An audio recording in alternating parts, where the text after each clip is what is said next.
folks, Earl here from roadsidehazmat.com, and today we're going to talk about the DOT definition of a hazardous material. Before we do that, here's my quick disclaimer. I intend this video as news, commentary, and information based on my training and experience. I am not an attorney or a chemist. If you need one of those people, I'm not that guy.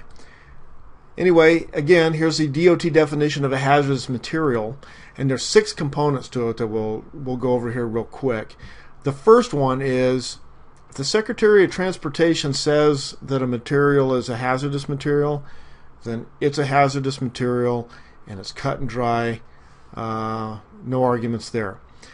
The next 4 items, if a material is a hazardous substance, a hazardous waste, a marine pollutant, or an elevated temperature material, it's also going to be considered a hazardous material. So in order to be these items, all 4 of these items actually have their own definition. I'm not going to go through each one of them other than to show you, for example, here is the definition of a hazardous substance in the regulations. So if the material meets the definition here of a hazardous substance, because it's listed in the shopping list for hazmat, then that means it's going to be hazmat.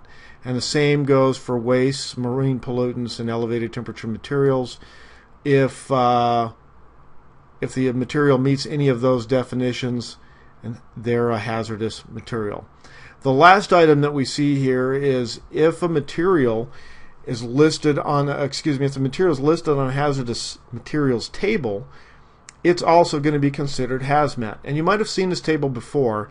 This table is in various compliance books and things like that. This is the table that shippers actually use to determine things like placarding and all of that. If the material is listed in this table, and it's way longer than you're seeing, it goes from A to Z, and there are hundreds of chemicals on here.